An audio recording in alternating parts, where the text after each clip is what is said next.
Bom estar aqui com vocês. Quero compartilhar um negócio que aconteceu comigo há um tempo atrás. Há um bom tempo atrás, né? Alguns anos, eu não era aqui da capela ainda. Eu era de outra igreja na época. E aconteceu uma situação comigo que... engraçado. Eu estava lembrando esses dias da situação. E eu acho que tem um pouco a ver com o que a gente vai falar hoje, né? Eu estava dirigindo, no aterrado ali. Eu estava dirigindo naquela rua... Eu não sei se é a 7 de setembro. É a que fica do Royal em direção à prefeitura, né? É 7 de setembro, né? É que ela é grande, né? 2 faixas. Ah, se é 7 de setembro não é voltando, não? Não, é voltando. Paulo de Frontin. Muito bom, GPS tá ali. Aí eu estava na Paulo de Frontin, dirigindo, e 2 faixas, né? Eu estava perto da onde que era antigamente a Certa. Hoje tem outras coisas ali. Aí eu dirigindo ali em direção para lá, para a prefeitura, assim, para frente. Aí aquele monte de carro, um monte de gente dirigindo, doideira danada. E engraçado, cara, porque aquilo tá sempre cheio de carro, né? Aí a gente dirigindo, já meio tenso. Aí tinha um maluco dirigindo uma Kombi. O maluco que tava dirigindo a Kombi, ele tava na direita. Não sei se estava tentando parar numa vaga na direita ali. Não sei muito bem. E aí ele foi virar para parar numa vaga que estava na esquerda, do outro lado da rua. Não sei. Ele falou assim, vou lá, parar naquela do lado de lá. Mas ele simplesmente ignorou o universo naquele momento. Ele virou para a esquerda e foi, blau. Aí todo mundo freando, tipo assim, caramba, o maluco é muito doido, tá lá, ele vem, quase causou um acidentão feião, e todo mundo freando, assim, pô, maluco doido e tal, blá, blá. Chegou na vaga da esquerda, não sei se achou que não cabia a Kombi, não sei, e falou, vou voltar para a vaga da direita. E aí, quando a gente começou aí, ele de novo para a direita, e todo mundo freando de novo, lá. Cara, do nada, a galera começou a buzinar, tipo assim, filho, decide, eu tô aqui, né? Aí, enfim, todo mundo já meio, né? Estressado, já quente. Aí ele jogou pro lado de lá e nesse que jogou para de lá, todo mundo buzinou, porque é a segunda vez, né? Aí quando eu ia para frente, eu falei, esse maluco tá me vendo? Ele não é doido, né? Ele tá me vendo? Aí eu dei uma buzinada, assim, todo mundo buzinando, aí eu buzinei, vou passar. O maluco teve a audácia de abrir a janela da Kombi, olhar pro lado de fora, e era eu que tava ali, e fez assim, ó, orelhudo, pô. Nossa, eu tava dirigindo, olhei assim, eu fui assim, cara, sem sacanagem, eu fui assim, o Huawei de Petrópolis, né? Eu fiquei perplexo. Eu fui dirigindo sem acreditar que ele me chamou de orelhudo, no final de um rolê desse, que o maluco quase... Aí eu fui dirigindo assim, não, eu nem consegui expressar, o olho já começou a tremer.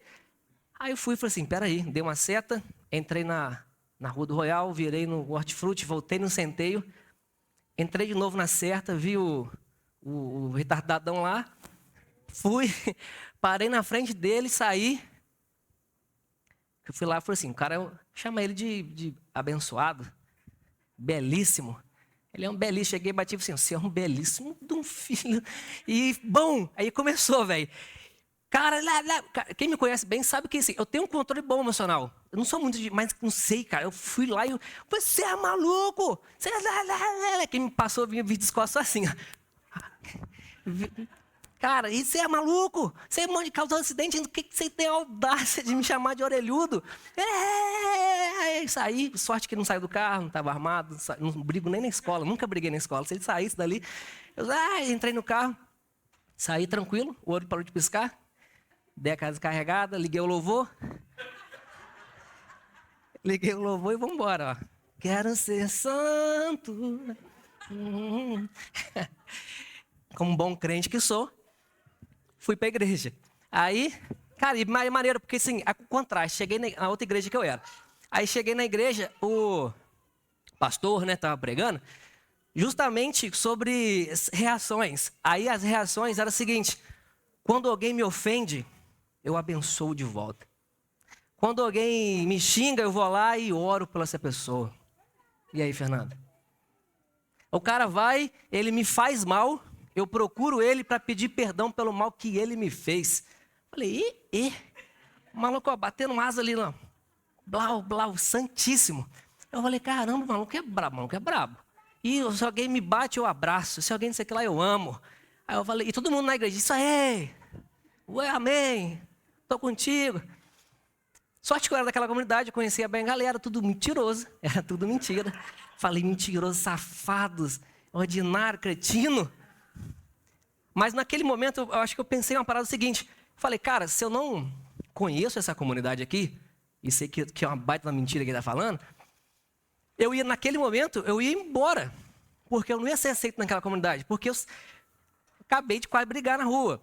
E por mais que não seja muito meu isso, mas, pô, isso uma hora ou outra você vai ficar bolado, você vai ficar mais puto, você vai estar... E vai acontecer e tal, mas, pô, o maluco faz mal, aí você abençoá-lo de retorno. É assim, ok, a gente tem um senso cristão, mas aquilo que ele estava pregando era uma comunidade de gente super santa. Super santo, aí muito santo. Super santo pregando para um monte de super santos júniors embaixo, tipo assim, um negócio brabo. E naquele momento, sinceramente, se eu não conhecesse bem, eu ia falar assim, não dá para eu fazer parte dessa comunidade, porque eu me conheço. Eu conheço o meu pecado, eu conheço a minha escuridão, eu sei o meu erro, eu sei aonde que eu piso na bola, eu sei aonde que eu preciso de melhorar. E a gente nunca vai ser perfeito. Mas a gente procura, né? Mas sabe como é que é? Então, naquele momento eu falei, pô, essa galera aqui não erra. Essa galera aqui é braba. Santo pra caramba. E naquele momento eu fiquei pensando o quanto que é perigoso a gente vender essa imagem, a gente pregar que a gente é santo pra caramba e não sei o quê, a gente não erra. Por quê? Você vai criando um muro de uma falsa santidade de volta daquela comunidade e não deixa ninguém que tem um coração sincero, ninguém chega. Ninguém chega porque é todo mundo muito santo. Eles não vão me aceitar. E aí você vai criando essa comunidade. Existe um porquê cultural que todo mundo faz isso. Que é errado, é sem escrúpulo nenhum, mas eles fazem isso. Por quê? Ao pregar essa santidade, ao mostrar essa santidade, ao mostrar o quão santo eles são, que eles alcançaram santidade, que eu sou santo, a galera começa a enxergar o quão culpado que a gente é. E a maior característica de uma comunidade dessa, eu chamo de uma comunidade de culpa, a maior característica de uma comunidade de culpa é justamente a culpa. Eles andam seguindo a culpa. Eles olham para a culpa e seguem ela. Eles não andam pelo perdão, eles andam pela culpa. E existe uma coisa muito grave nisso daí, por quê? A partir do momento que você recebe aquela culpa, você abraça a culpa, é a sua culpa, você começa a viver naquele posso ou não posso, e aí você começa a fica com medo de não errar, tem que acertar, não posso errar. E aí devagarzinho, a cada coisa certa que você faz, você se sente bem. Porque você segue a culpa, você se enxerga culpado, e aí você faz um negócio legal, você se sente mais confortável. E aí você começa a sentir um pouquinho mais merecedor de um céu ou de uma salvação, o que seja. E aí você vai andando de novo, aí você acerta de novo, você fala, opa, mereci mais um pouquinho agora. E mereci mais um pouco, e você vai criando aquela mentalidade de merecimento. A comunidade de culpa, ela tem uma mentalidade de merecimento, porque eles começam a se sentir melhores. E aí, a cada conquista que eles alcançam, eles se sentem um pouco mais merecedor. E aí o céu, porque é algo santo e não sei o quê, começa a ficar um pouco mais aceitável. Ele diz, não, agora eu mereço um pouco mais. Agora eu já estou acertando, já acertei 3 vezes essa semana, então eu estou positivo, errei uma, acertei 3, saldo de 2 no azul. E fica nessa mentalidade de merecimento. A galera vai criando essa cultura para que cada acerto que você faça, você mereça um pouco mais. E você vai tendo esse sentimento de que eu mereço o céu, porque eu estou me esforçando pra caramba. O pensamento que entrega é um pensamento de sacrifício. É um pensamento de sacrifício. Que você está se sacrificando. Você está entregando algo muito difícil. E você se sente o seguinte, pô, estou entregando tanto sacrifício, então eu estou ganhando pedra na minha coroa, eu estou ficando mais merecedor, eu estou ficando de boa. Quanto mais eu me sacrifico, mais eu mereço. E aí a comunidade de culpa ela tem essa mentalidade de merecimento, de meritocracia. Uma comunidade de culpa ela gira de torno da culpa para que eles mereçam o céu. A outra coisa que a comunidade de culpa faz é que a partir do momento que eu agora me dou muito, a partir do momento que eu me sacrifico muito, eu entrego demais de mim, eu começo a merecer muito, eu começo a acreditar que aqueles que não vivem a mesma vida que eu, não merecem nada. E agora eu começo, além de achar que eu mereço o céu, eu acho que você não merece o céu. Porque afinal de contas, eu estou fazendo mais sacrifício. Afinal de contas, eu casei. Eu não estou vivendo mais uma vida de pegando todo mundo na rua. Eu mereço mais que você que está aí. Você lembra da parábola dos trabalhadores da vinha? Tinha um cara que era dono da vinha, um senhor da vinha, e ele chamou o cara para trabalhar. Trabalha aqui na vinha. Aí veio uma galera para trampar. 7 da manhã, bateu o ponto, abriu, tá trampando. Aí no meio da manhã ali, chegando perto do almoço, chegou um cara e falou, pô, tô precisando de trampar. Precisando de dinheiro aí. Aí falou, pô, chega aí, trampa aí. Aí o cara foi e começou a trampar na vinha também. Faltando 1 hora para acabar o expediente, chegou um outro cara, tô precisando de trampar, tô precisando de dinheiro. Aí o cara, vem, pô, trabalha aí. Aí ele veio e trabalhou também, só 1 hora. Final do dia, um trabalhou 12, um trabalhou 10, um trabalhou 1 hora, e o dono da vinha deu o mesmo pagamento para todo mundo. 1 dia de trabalho para todo mundo. Toma um pagamento sobre 1 dia de trabalho. Toma. Ele foi justo com quem trabalhou o dia inteiro? Foi. Ele deu o pagamento o dia inteiro. Mas quem que ficou puto com essa situação? Foi quem chegou cedo. Não porque eles queriam ganhar mais. Não porque o salário deles era menor. Não porque não pagou o combinado. Foi porque eles acreditavam que quem trabalhou 1 hora devia ganhar menos. Eles estavam pouco se importando se o salário dele era justo ou não. Se o salário dele era suficiente, não. Ele não conseguia aceitar, era a possibilidade da outra pessoa ganhar a mesma coisa que ele, já que ele estava se sacrificando tanto. Isso é a mentalidade de uma comunidade de culpa. A comunidade de culpa está... Como é que eu falo isso sem agredir? Está nem aí, na verdade, eles não estão nem aí nem para a sua própria salvação. Eles não se importam se a sua vida de santidade, a sua vida com Deus, é uma vida que está tudo certinho. Você está vivendo conforme Deus espera que você viva. Eles estão preocupados, é o seguinte, aquele cara que está lá fora, ele tem que ir para o inferno. Eu vou para o céu, ele tem que ir para o inferno. E eles começam a se preocupar o seguinte, mais importante do que eu ir para o céu, é as outras pessoas irem para o inferno. É aquele cara que escolheu casar, na cabeça dele, ele tinha que casar. E ele começa a julgar o cara que não casou e está vivendo no mundão, pegando todo mundo e pá. E aí começa assim, você vai para o inferno. Ele faz a questão de ir lá para apontar a culpa para o cara, por tanto de culpa que ele tem, e falar que o cara vai para o inferno. Por quê? Porque o que ele queria era estar naquela vida. Mas ele escolheu um casamento infeliz só para ele achar que ele é mais santo. Aí o cara, ele é infeliz com o casamento dele. E ele fica nessa parada seguinte, eu estou me sacrificando, casando e ficando com a mulher só. Aquele cara não pode ir para o céu se está pegando todo mundo. Ele não está casado porque ele é feliz e escolheu pelo caráter e pelos princípios dele, uma mesma pessoa, amar aquela pessoa e ser fiel até a morte. E sendo feliz com uma família conforme Deus espera. Não, ele está mais preocupado é que ele teve que escolher essa vida. E agora ele vai falar, todo mundo que não escolheu vai para o inferno. Essa é a mentalidade de uma comunidade de culpa. Eles criam esse muro de santidade de volta deles, escolhem as coisas que culturalmente é melhor aceita, para serem melhores vistos pelas famílias, pelas comunidades. E aí ele começa a acreditar que ele entrega muito sacrifício. Por entregar muito sacrifício, eles acham que merece mais. E aí eles começam a julgar as pessoas que não fazem tanto igual eles. Por quê? Porque é uma comunidade que persegue a culpa. Eles estão naquele sentimento de autoflagelo de antigamente. E a outra coisa que eles fazem, além de se montarem um muro de santidade de volta deles, além de achar que todo mundo vai para o inferno, eles também não aceitam aquelas pessoas. Desde que, é aquele mesmo rolê lá de Paulo e Pedro, quando eles tretam um com o outro, porque os da circuncisão e os não da circuncisão, e que pode ou não pode, e que era o cara lá. Qual que era a ideia? A ideia é o seguinte, essa comunidade de culpa até prega que existe graça.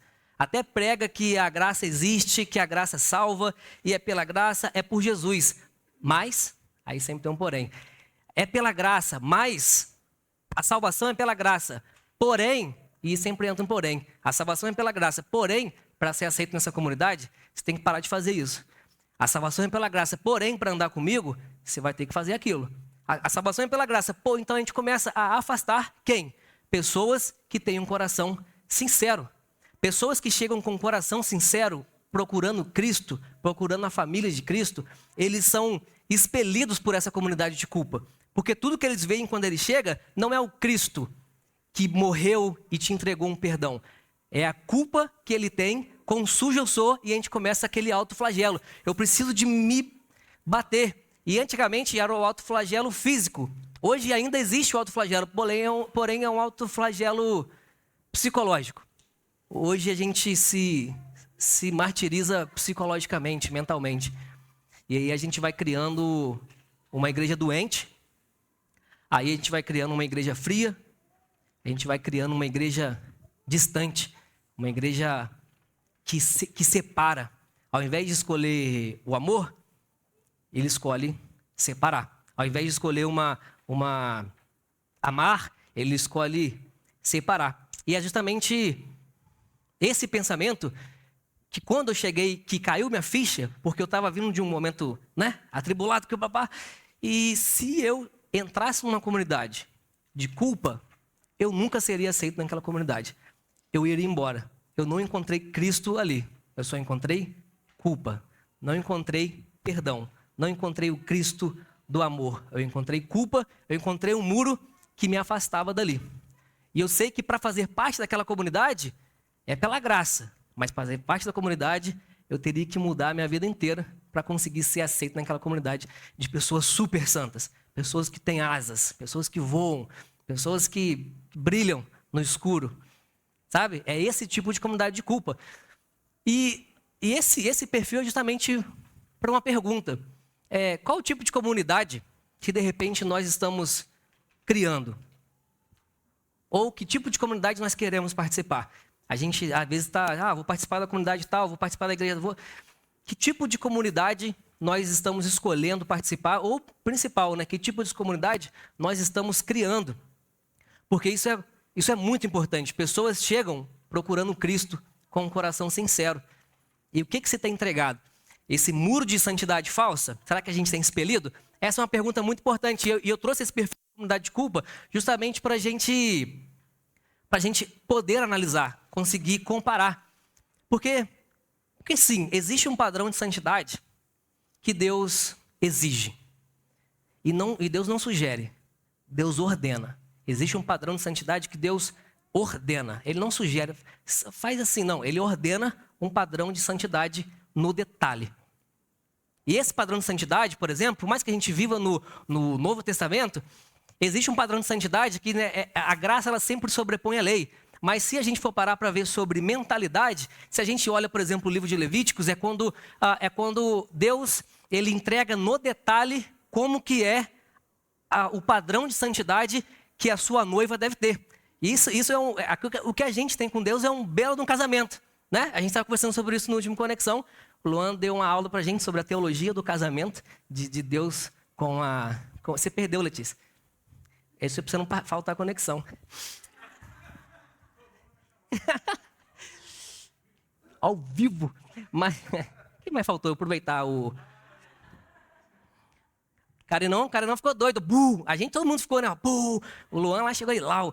É um casamento. Então, por esse casamento, existe um certo contrato, existe uma coisa que se espera. E o padrão de santidade que Deus entrega nos detalhezinhos são esses. Olha só, em Levíticos, por exemplo, 19, ele não vive em mentira, não rouba, não tem injustiça, relações imorais, cumpre as leis cerimoniais, restrições alimentares, só pode comer isso, aquilo, como você tomar banho, como você se veste, como você penteia o cabelo.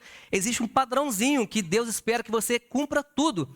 Olha lá, age com justiça social, cuida dos pobres, dos estrangeiros, das viúvas, dos órfãos. No dia a dia, vive uma vida separada das práticas pagãs, não curte uma festinha junina. Aí. Não comemora aniversário. Também tem esse negócio de aniversário, tá ligado, né? Aí, Conexão, vocês conversam sobre isso. O Golan vai dar uma aula sobre aniversário no próximo Conexão. Fiel aos mandamentos, reflete uma vida de santidade. E o cara tem que ser brabíssimo. E em alguns momentos, por quatro vezes, Deus espera que a gente... Ele fala uma frase específica. Ele fala o seguinte: eu sou o Senhor teu Deus. Então, sejam santos, porque eu sou santo. 4 vezes ele fala isso no decorrer de Levíticos. Ele entrega o detalhe.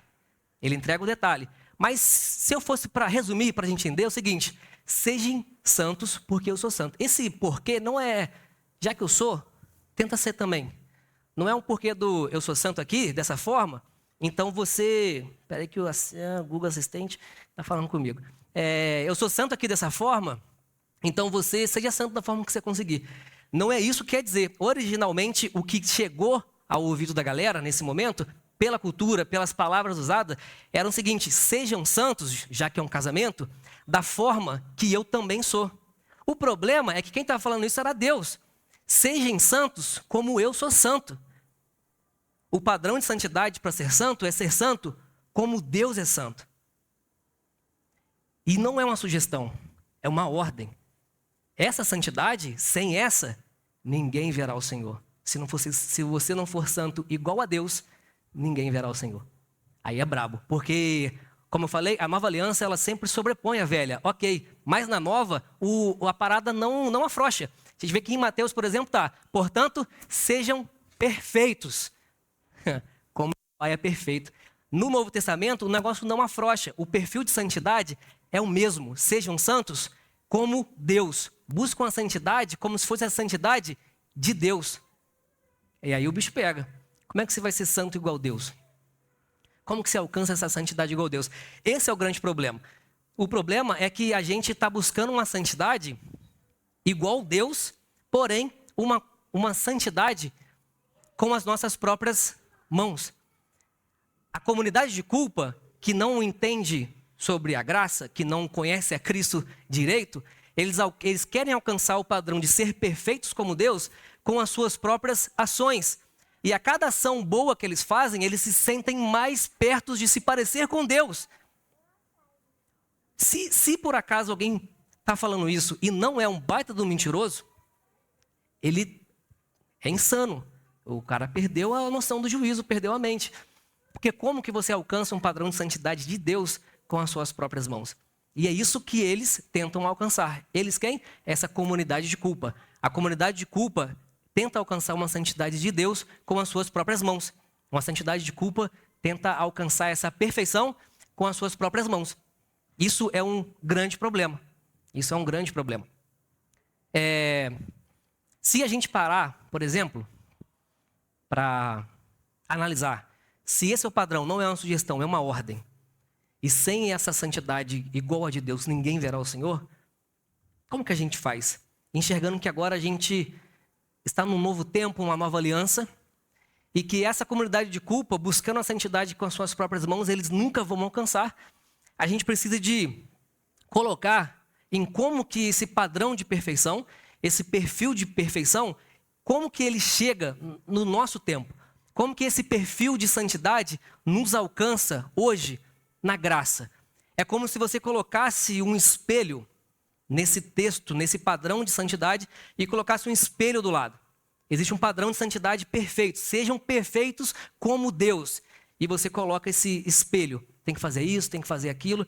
Esse espelho, o que traz para cá quando você quer espelhar esse padrão de santidade? O que traz para cá quando esse espelho é o espelho da graça? O que a graça reflete, já que não tem opção, já que é uma ordem, já que não é uma sugestão? Como que eu vivo então na graça com esse perfil de santidade igual de Deus? É justamente, existe um espelho que é um espelho da graça. Quando você coloca ali do lado, para saber como que eu transfiro esse padrão de santidade para o tempo da graça, esse perfil a gente consegue entender um pouco quando a gente começa a ler, por exemplo, o livro de Hebreus, que é o seguinte: a gente vê que em Levíticos pede para matar o bode, usar o sangue e um ritual específico e perdoar os seus pecados. Exatamente falando sobre esse texto, sobre esse tipo de ritual, já no Novo Testamento, o autor de Hebreus, ou autora, aí ó, outra coisa para conexão, ele fala o seguinte: não é por meio de sangue de bodes, mas pelo seu próprio sangue.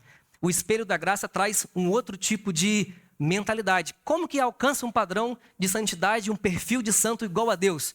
É exatamente lendo Hebreus. Como que eu vou matar o bode e usar o sangue? Agora, no padrão da graça, alguém já matou alguém. Alguém já usou o sangue de alguém. E esse alguém não é o bode. A gente vê que o sacerdote precisava de oferecer sacrifícios primeiro pelos seus pecados e depois pelo pecado do povo.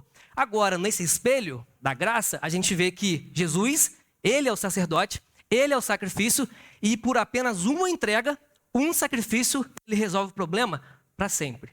Resolve o problema de uma vez por todas. A gente vê E existe um dia especial no ano que as pessoas lembravam dos pecados. E agora em Hebreus a gente vê que esse dia só servia para lembrar dos pecados, mas não removia os pecados. Era a comunidade de culpa, que está pouco se lixando para que você realmente fuja do pecado, desde que você esconda os seus pecados. Pouco importa se você continua sendo pecador, mas desde que você esconda e venda que você é santo, está tudo certo. Existia um dia para lembrar, e agora em Hebreus fala o seguinte: esse dia só lembrava, a culpa não ia embora, não removia pecado. Existe só uma forma de remover o pecado, que é o sacrifício de Jesus completo na cruz. E a gente, Deus chama o povo para ser santo, como ele é santo. E o que acontece no Novo Testamento? A mesma coisa. Vocês continuam precisando de ser santo como Deus é santo. Porém, a boa notícia é que alguém alcançou esse padrão de santidade por nós. E essa expectativa ela é alcançada em Cristo e pela graça. E a gente vê que existe uma mentalidade diferente que foi instaurada quando Cristo veio e deixou o seu perfil de comunidade, o seu perfil de santidade. Existe uma comunidade de culpa que, infelizmente, não é a exceção, é a regra, que justamente prega que a gente precisa de ser santo. Onde Cristo disse: eu sou santo, morro por você, então vocês se tornam santificados. Santos? Não, santificados por aquele que é santo. E aí a gente começa a entrar numa nova mentalidade. A comunidade de culpa, ela tem uma mentalidade de merecimento, de mérito. Uma comunidade de graça, ela tem uma mentalidade de aperfeiçoamento. Por quê? Porque no final de Hebreus ele fala: consideremos uns aos outros para nos incentivar em boas obras. A comunidade de graça empurra pessoa para pessoa. E a gente começa então a nos aperfeiçoar. Nos aperfeiçoarmos. O português está danado. E essa mentalidade da culpa, que é o de meritocracia, esconder os meus pecados, me sentir mais merecedor do céu, isso não existe numa comunidade de graça. Porque na comunidade de graça, não que a gente fique à vontade com o pecado, vou pecar porque eu sou perdoado, mas porque a gente entende que eu sou limitado, que eu sou imperfeito, porém sou imperfeito da forma que Deus me criou. E aí eu sou empurrado pela comunidade. Eu considero uns aos outros para me incentivar em boas obras e nos incentivarmos em amor. Uma mentalidade de culpa afasta quem tem coração sincero. Uma mentalidade de culpa acha que todo mundo, a não ser ele, vai para o inferno. Porque não é muito bem assim pela graça. Você precisa de se esforçar bastante. Uma comunidade de culpa julga aqueles que estão do lado de fora, que não fazem os mesmos atos e ações que ele. Mas quando a gente entende sobre essa graça, a nova graça que chegou, e a gente cria essa comunidade de graça, a gente passa a ter uma mentalidade de aperfeiçoamento. Como? Uns pelos outros.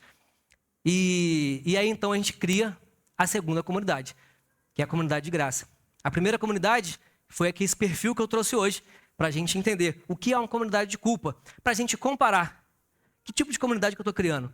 Mas você tem essa referência? Isso que eu estou tentando compartilhar com vocês. Cria a referência da comunidade de culpa para que você entenda se por acaso eu faço parte de uma comunidade de culpa ou de uma comunidade de graça. E sabe como é que é o perfil da comunidade de graça?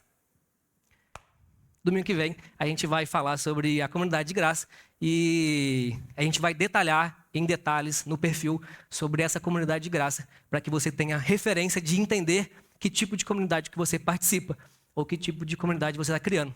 Então, espero vocês domingo que vem. Vamos orar? Ah, a Fernanda vai estar aí não. Foi mal, Fernanda. Você vai perder a comunidade de graça, você vai viver na culpa. Vamos orar para a Fernanda, gente. Estenda suas mãos. Bravo. Vamos orar? Deus, eu te agradeço por essa manhã, em família. Agradeço porque o Senhor tem trago pessoas de coração sincero. O Senhor tem trago pessoas que amam o Senhor acima de todas as coisas. O Senhor tem nos unido como uma família de irmãos e de amigos que buscam conhecer melhor o Senhor, que conseguem ouvir uns aos outros, que conseguem incentivar uns aos outros, que a gente consegue amar uns aos outros, independente das suas escolhas.